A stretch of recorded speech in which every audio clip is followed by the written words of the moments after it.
English shorthand high speed 150 words per minute. Tamil Nadu speed papers. Passage number 29. Please get ready. Start.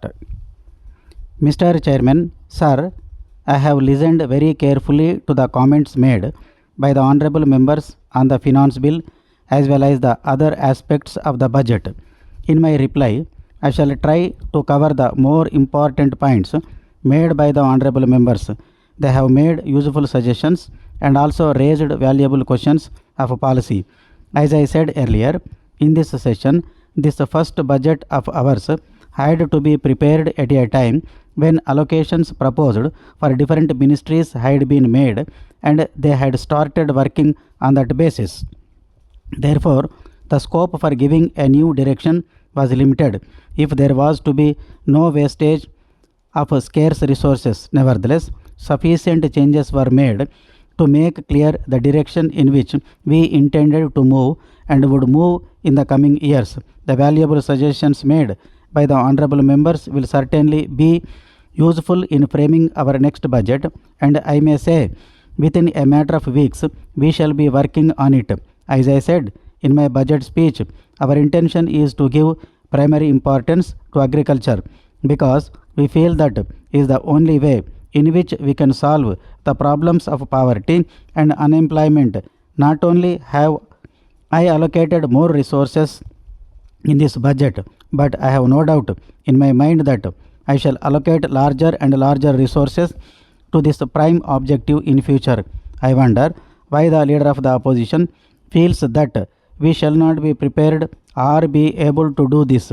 The fact that it was not done previously has persuaded him to believe that it really cannot be done, and that is not surprising, for he has admitted that it is only now when he is free from office that he has had time to think.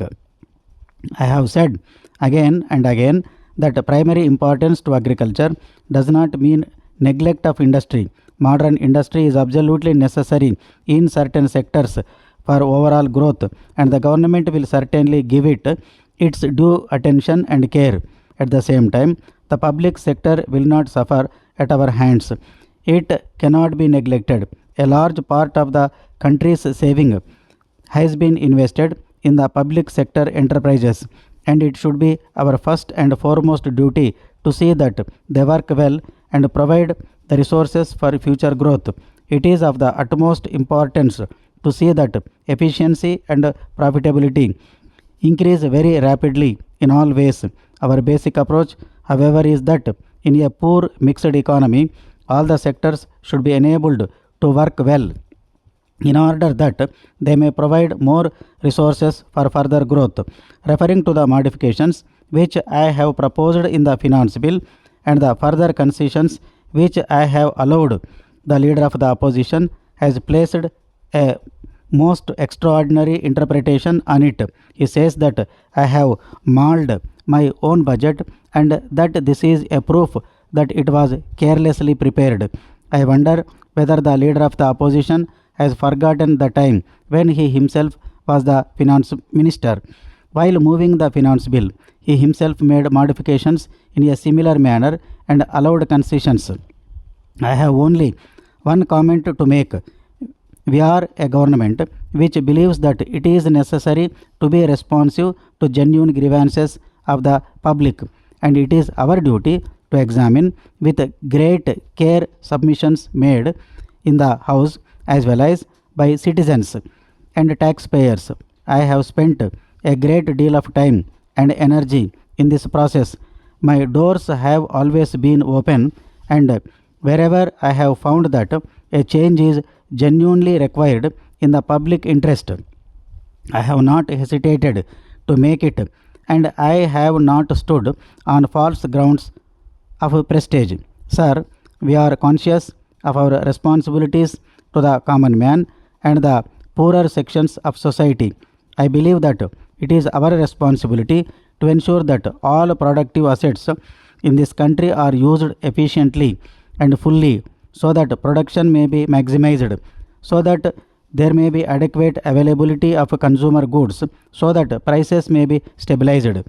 This can only be done if all sectors of the economy are encouraged to grow, to develop, to invest, and to produce. I shall deal with one other matter that has been touched upon in the course of the debate. Some honorable members have expressed their views about one of my proposals.